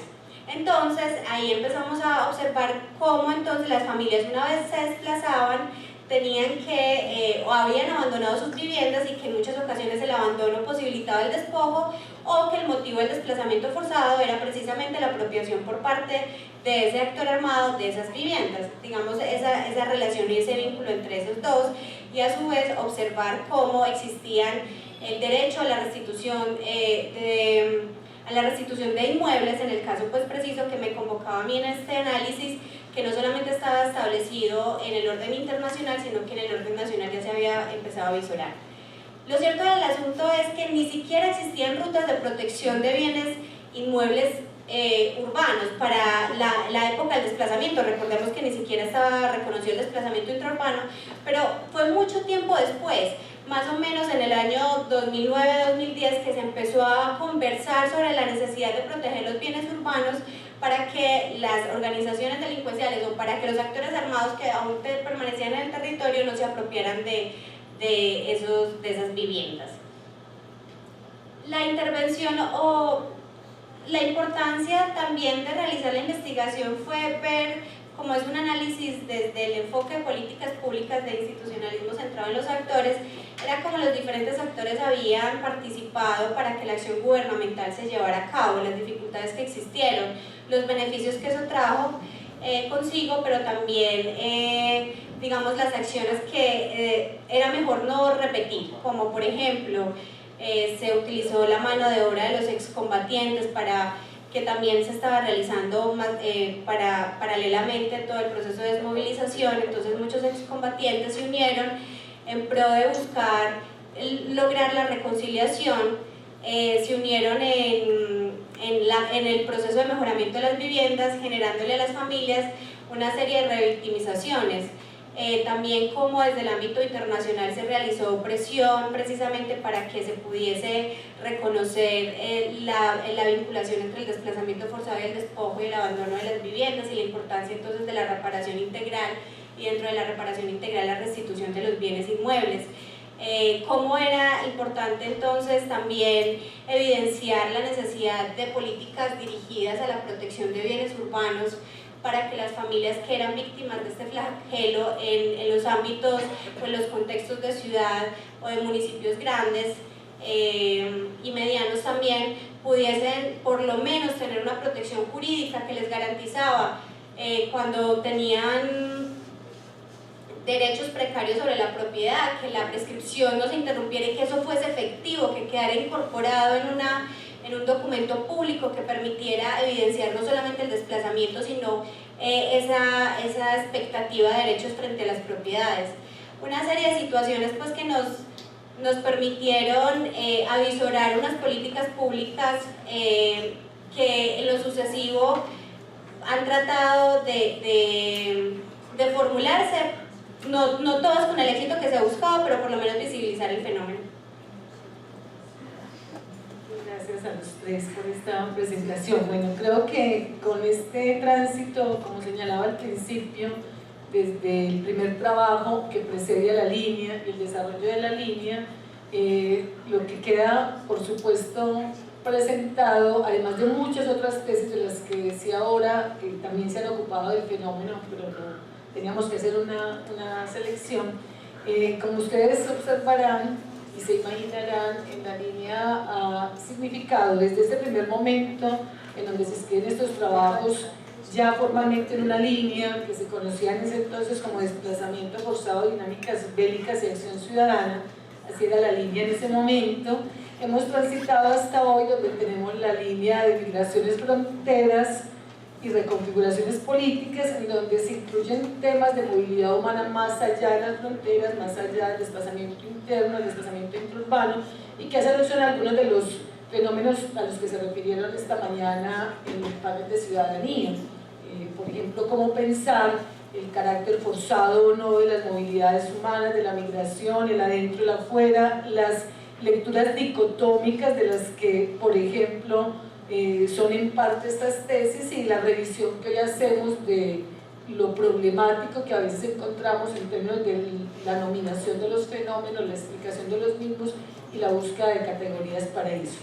Yo a ellos les he sugerido, como lo hacían esta mañana en los dos paneles anteriores, que le dediquemos 5 minuticos a pensar en un epílogo de este trabajo, sobre la base de que algunos de ellos han venido trabajando. James, por ejemplo, decía ahora es el coordinador de la línea. Ahora olvidé decir que así como la tesis de Clara la dirigió Gloria, la de James también, la de Carolina la dirigimos James y yo en un trabajo colectivo que hicimos en ese año con dos egresados, Octavio, que no está en este momento y que también tenía que ver y que ya venía con unos giros de la línea. Pero ahí, a modo de epílogo de los trabajos de ustedes, ¿cómo verían ese problema hoy en la ciudad? Bien por los desarrollos de sus investigaciones o de sus experiencias de trabajo, como el que señalaba ahora en el caso de Carolina en la unidad de víctimas y ahora como investigadora. Un poco en 5 minutos, es a modo de epílogo de sus temas de investigación, para cerrar un poco con el epílogo de la línea en que estamos en este momento y darle paso a algunas preguntas del público. Bueno, yo acabo de terminar mi tesis doctoral. Haciendo lo del epílogo me di cuenta que había más coincidencias de las que yo tenía conciencia entre la tesis doctoral y la tesis de maestría. En última yo mencionaba la tesis de maestría casi porque mis directores, que mi directora es una antropóloga, que se llama Diana Bocarejo, y Roberto Vidal, que es el codirector, me decían, o sea, es súper importante decir de dónde surgen las cosas. Entonces entramos con la tesis de maestría, y recorriendo pues ahorita para lo del epílogo me di cuenta que las categorías son las mismas del análisis que hicimos en la tesis de maestría, pero redimensionadas. Y también en la idea de ya romper con las categorías, o sea, la primera tesis, la tesis de maestría estaba más ligada al reconocimiento de una categoría, porque además era una lucha política y jurídica en ese momento, o sea, no era como, ay, qué bueno otro tipo judicial para tener ahí, no, o sea, era todo un combate, una lucha por un reconocimiento específico en un momento específico. Cuando llego a la tesis doctoral, entonces, bueno, en esa fue más difícil porque Gloria hizo bien la labor y me metió en el proyecto y me dijo las variables son estas. Cuando llegué a la tesis de doctorado no me hicieron ese trabajito, sino que me tocó empezar de cero. Y después de dar muchas vueltas, a lo que llegamos es que la pregunta inicial sigue siendo la misma, y es ¿por qué o sea, mi tesis es sobre desplazamiento y ciudad, sobre la forma en que la política pública espacializa a la población en zonas marginales o periféricas o relegadas, y cómo eso es un ejercicio estatal consciente. Por lo menos eso era lo que quería hacer, no sé hasta dónde lo logré, pero ese era como el impulso de la escritura. Y que en últimas eso responde a una pregunta, y es ¿por qué la gente tiene que salir de los barrios si la ciudad se supone que es el refugio? ¿Cierto? Entonces ahí empezamos a ampliar las categorías, la que tiene que ver con ciudad y desplazamiento se redefine, ¿cierto? Y empezamos a hablar de un espacio urbano con unas categorías específicas, con unas características específicas y con unos mínimos que debe contar ese espacio urbano para denominarse urbano. Dos, de la política pública la redefinimos, y lo que entramos es con todo el ejercicio de planeación territorial, y cómo el ejercicio de planeación territorial efectivamente es una variante súper importante a la hora de hablar tanto de desplazamiento como de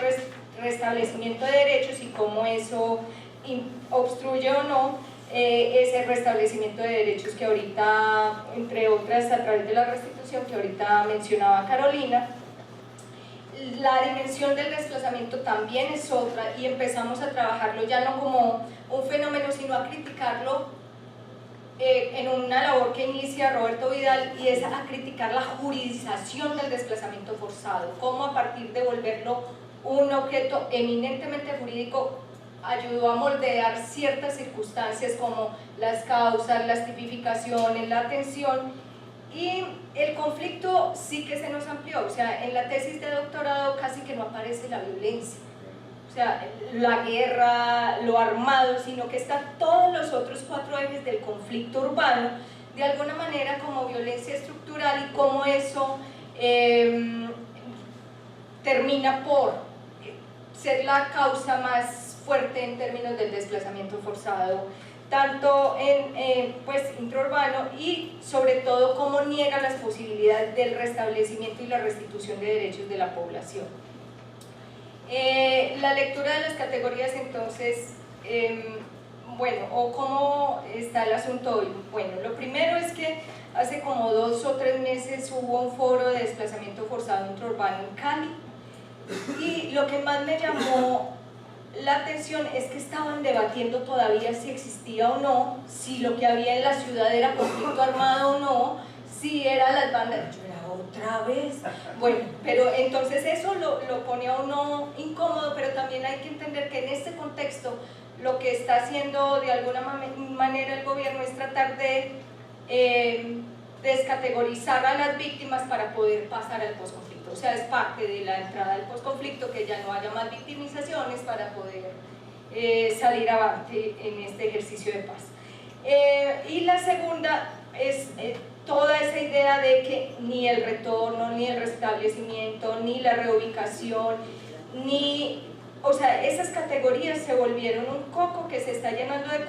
contenido, pues un cuenco vacío que se llena de contenido, y que en últimas no ha sido o no es útil hoy para leer lo que está pasando, ni con el desplazamiento ni con el ejercicio de reparación.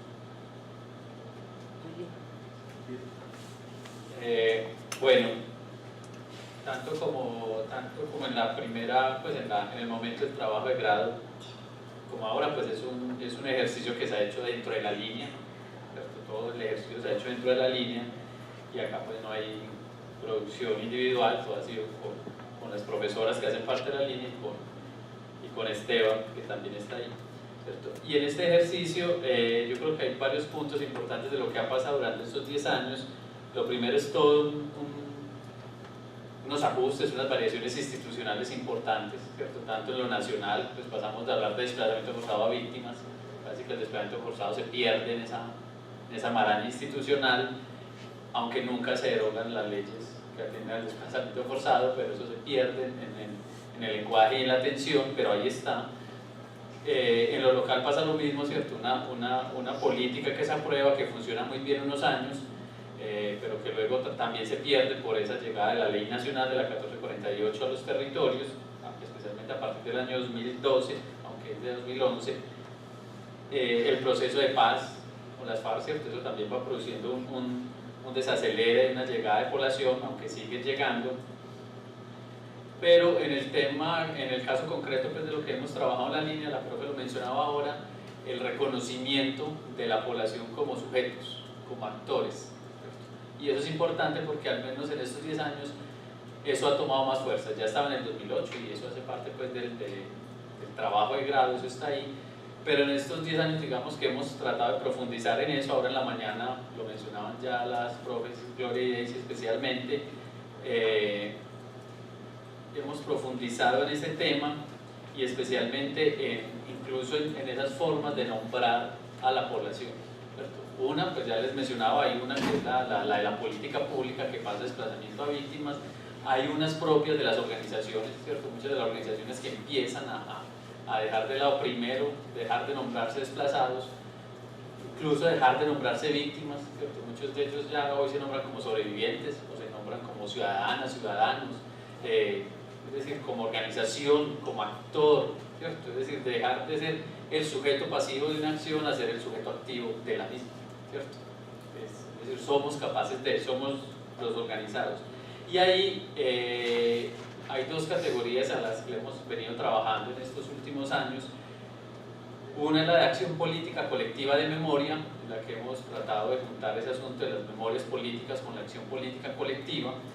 como la base de otro montón de acciones, en otra categoría que Clara mencionaba ahora y que nunca yo he tenido muy consciente en los trabajos, pero siempre ha estado ahí, y es el tema del territorio, ¿cierto? O sea, esa acción política colectiva que se produce en los territorios, que no es solamente memoria, pero descansa sobre esas memorias organizativas, es decir, esa memoria de lo que eran como organización campesina, de lo que eran como organización afro, de lo que eran como organización indígena, ¿cierto? Y que además son hoy organización de mujeres, hoy son organización LGBT, y hoy son organización de defensa del agua, y hoy son organización de defensa del territorio. Y ahí va la segunda categoría, ¿cierto? Que tiene mucho que ver con algo que también hablaba en la mañana, de volver sobre las ciudadanías mestizas. Pues acá hemos estamos llegando a una cosa que llamamos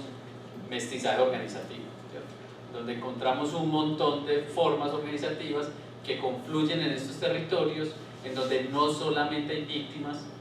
y eso que llamamos víctimas pues no son solamente víctimas, ¿cierto? Son además mujeres organizadas, son además actores del territorio que defienden el territorio, son organizaciones juveniles, siguen siendo campesinos, se nombran así, que además están yendo y viniendo, es decir, siguen siendo habitantes del Oriente, pero también son habitantes de Medellín. Por eso es muy importante esa conexión con lo que hablaban por la mañana, porque acá en estos casos de las organizaciones se hace muy visible. Pues es muy difícil uno como categorizarlos, entonces volvemos al problema, entonces ¿cómo nombramos esto que está pasando? Porque no es tan fácil nombrarlas simplemente como organizaciones de víctimas. Y yo creo que lo que pasa también con la ley 1448, ahí hay un asunto que no hemos trabajado lo suficientemente, aunque en la línea hemos conversado algo al respecto. Con la ley 1448 hay un avance en el reconocimiento de las víctimas y de sus formas organizativas, pero a la vez hay un aumento, hay una cosa que pasa que termina siendo contraproducente, y es que se regula mucho la participación institucional, ¿cierto? cuando trabajamos lo de la mesa era muy bacano porque esa informalidad del trabajo de las organizaciones dentro de la institución todavía las mantenía con mucha potencia, pero hoy es una cosa muy regulada que le ha quitado esa capacidad y esas posibilidades a las organizaciones dentro de las instituciones, y que esas tienen que volver a los territorios, y es ahí donde encontramos toda la riqueza con la que podemos seguir trabajando en la línea, que al menos desde hace 5 o 6 años con la profe Adriana y Laura Cartagena en ese momento, pues pasaba algo muy bonito, era que volvíamos a la onda a hacer un trabajo. Hemos vuelto pues a gran parte de la ladera, en Granizal, en la vereda Granizal de Bello también, y justo con Clara y con otras profesoras de la Facultad de Derecho, pues la idea es seguir con un trabajo, en parte con lo que ya había hecho Clara y con lo que hemos hecho en la línea también, un trabajo sobre la onda, sobre todo ese proceso de criminalización de la organización, sobre la criminalización del desplazamiento forzado, la criminalización si quieren de la victimización, y es un trabajo que vamos a mirar 15 años atrás, ¿cierto?, sobre la operación Estrella 6, ¿cierto?, que fue lo que produjo esa operación militar sobre la población victimizada y organizada de ese territorio, ¿cierto?, y con miras también a lo que es la reparación colectiva, que es donde las organizaciones, o muchas de estas organizaciones en los territorios, se están parando hoy también, ¿cierto?, están viendo. Es muy interesante porque al menos en 3 territorios, uno va al Faro, uno en la parte centro-oriental, uno va a la Onda, Comuna 3, y uno va a Granizal de Bello, y hay unas coincidencias: reparación colectiva, derecho a la ciudad, nos vamos a quedar acá, y derecho al agua potable. Es decir, es una mezcla, por eso les decía, es una mezcla de la víctima, del habitante urbano, ¿cierto?, y trazado o cruzado con otro montón de formas organizativas y de reivindicaciones.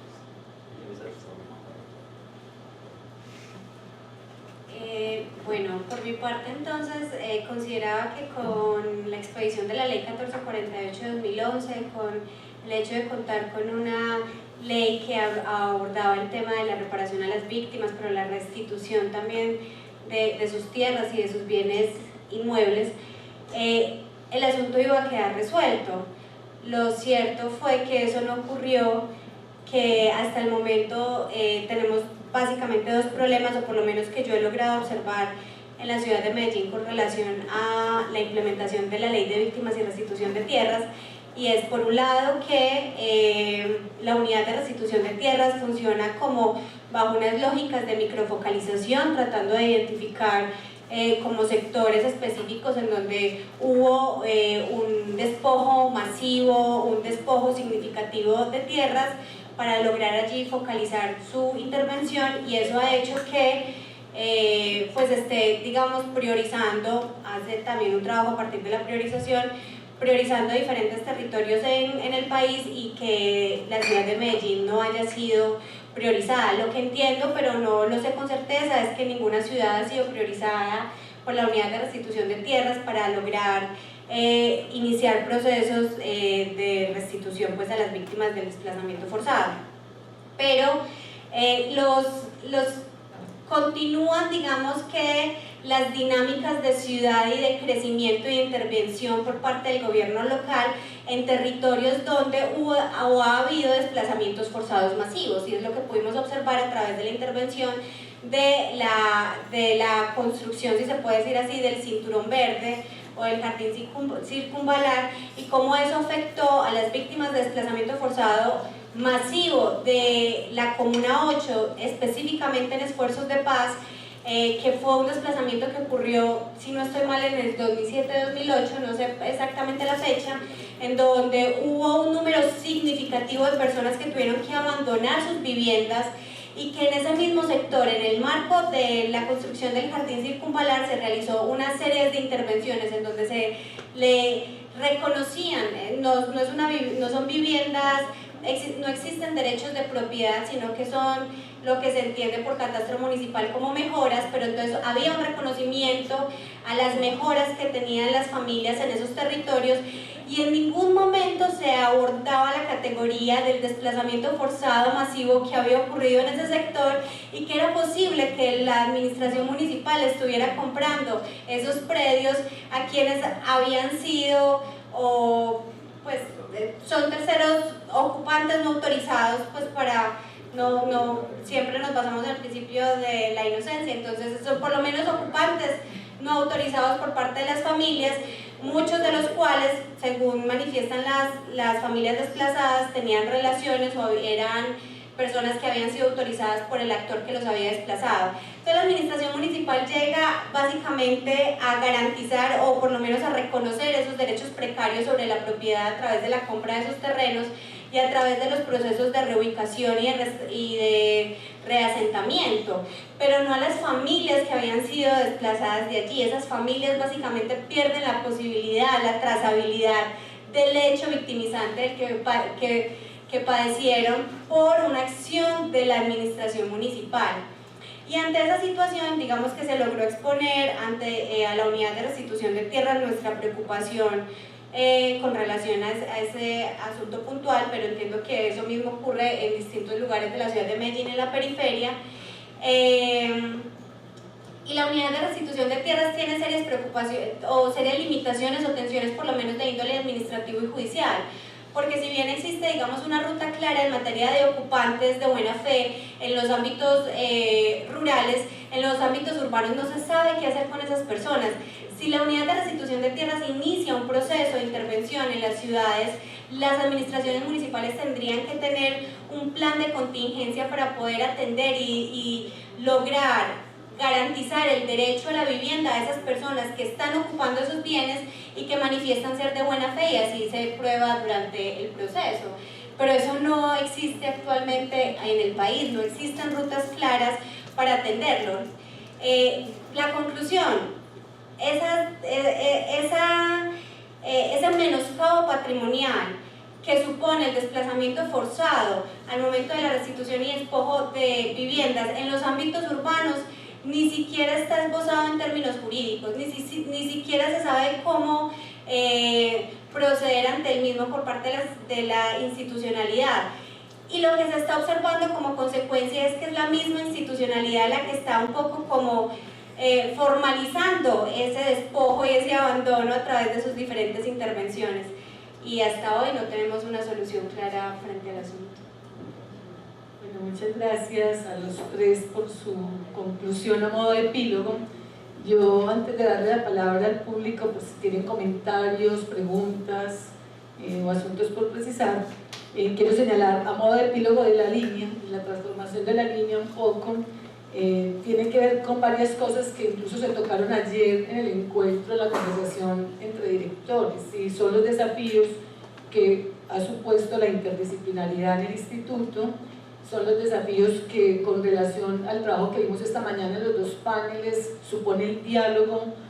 como una premisa fundamental de la investigación. Yo diría que el hecho de poder constatar en la transformación de una línea de investigación en el instituto con un tema como el del desplazamiento forzado nos da pie precisamente para hablar de esos diálogos y articulaciones entre las distintas líneas de investigación del instituto, suponiendo además o partiendo además, como le decía ahora, con el trabajo de Patricia Nieto, que lamentablemente no pudo estar, que antecede incluso al inicio de la línea en el instituto y que caracteriza en ese momento lo que es la reconfiguración del territorio en el barrio La Cruz, al que volvimos 20 años después, sobre la base de las familias desplazadas que llegaban en ese momento a la ciudad. Me parece muy importante vincular eso con los problemas que hoy nos planteamos.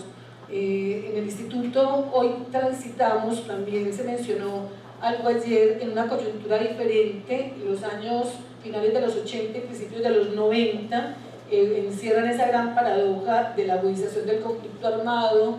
y las expectativas de un pacto como lo que es la nueva Constitución. Actualmente entonces estamos en ese proceso que llamamos transicional, algunos han llamado desde el principio de posconflicto, nosotros todavía nos detenemos a pensar cómo nombrarlo, pero decimos estamos transitando a todo lo que supone en este país la transformación por la vía de la negociación del conflicto armado entre el gobierno nacional y las FARC, y posiblemente esperamos con el ELN, pero decimos hay también unas condiciones del contexto hoy que nos ponen un escenario distinto para eso. Yo me quiero volver ahí es porque justamente cuando empezamos a hablar del desplazamiento forzado en el primer proyecto de investigación que dirigió la profesora María Teresa, y en el que trabajamos un grupo muy nutrido del instituto, incluyó aquí hoy a la profesora Ana María Jaramillo, que nos acompaña y que estuvo en ese primer proyecto, junto con Patricia Nieto, que es de la Facultad de Comunicaciones, y un grupo de casi todos los investigadores del instituto, porque veníamos trabajando el tema, obviamente, del conflicto armado. Yo digo que ahí es muy importante esa mirada hacia atrás, porque finalmente ahí nos preguntábamos cuándo cesa la condición de desplazamiento. O sea, primero nos preguntábamos cómo nombrarlo. Se acuñaron varias cosas importantes, como aquello que está en las contribuciones teóricas de cómo hay unas identidades imputadas sobre eso. Esa misma hipótesis la hemos utilizado después para explicar la nominación de los migrantes,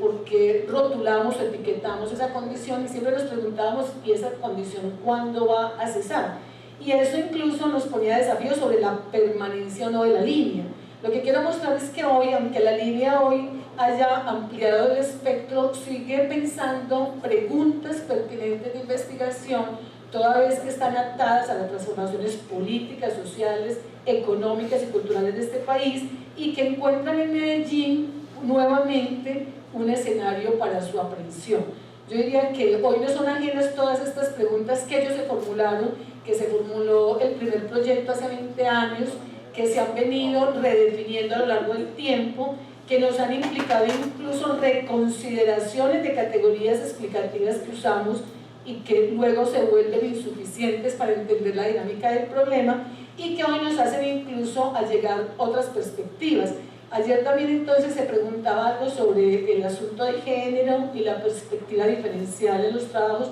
y yo decía que en el instituto gradualmente también esos fenómenos han ido incorporándose a la agenda de investigación, y particularmente en el caso de las tesis que teníamos para compartir hoy con ustedes en este panel. Recordaba ayer con esa pregunta, incluso una más reciente del año 2016, que intentó por la vía del análisis de género y de las interseccionalidades mostrar lo que significaba el tratamiento diferencial del problema en perspectiva de género y pensar el papel profundamente activo de las mujeres en la Comuna 3 de Medellín, en aquello que llamamos la reconfiguración del territorio y demás, y que nos cita o nos devuelve a preguntas que todos ustedes han señalado: los derechos a la ciudad, los derechos al territorio, que no son tan distintos al derecho que se disputan hoy los migrantes transfronterizos y que se disputan hoy los migrantes internacionales, para encontrar el ejercicio de sus derechos en la territorialidad. Entonces llama la atención que incluso ahí, si lo miramos así como lo estamos tratando de poner en el panel, hay un diálogo permanente de categorías explicativas que en el Instituto de Estudios Políticos, no en un grupo ni en una línea en particular, se movilizan y propenden por el diálogo, la interdisciplinaridad y la necesidad de mantener abiertas una serie de preguntas de investigación, que uno diría, ¿cuándo se iba a cerrar la línea de desplazamiento? Yo creo que alguna vez no lo preguntamos, pero la idea es que lo que hemos venido es reconfigurando seguramente muchas preguntas y poniendo en el contexto que estamos trabajando, porque también era uno de los legados que señalaba ayer Villar Restrepo. Le debemos a la investigación de María Teresa Uribe, a ella como maestra de investigación, y es poner en el contexto estas preguntas de investigación, o sea, pasar del orden de lo teórico a mirar en el contexto lo que pasa. Entonces yo diría que en ese epílogo de la transformación de la línea quiero incorporar que después de el primer trabajo en el 97, los segundos trabajos, que son los que traemos acá 2007, 2008 y 2012, los más recientes de 2016 y 2017, han venido incorporando nuevas dimensiones a un problema que sigue teniendo plena vigencia en una ciudad como Medellín, desafortunadamente, porque no quisiéramos seguir pensando que en este país se siguen multiplicando, aunque hoy se mimeticen en el campo tan amplio de las víctimas. Tenemos que seguir registrando problemas de desplazamiento forzado interno, de desplazamiento intraurbano y por supuesto de todo lo que supone hoy la migración internacional, también de carácter forzado. Con esto quería hacerle otro poquito de epílogo a la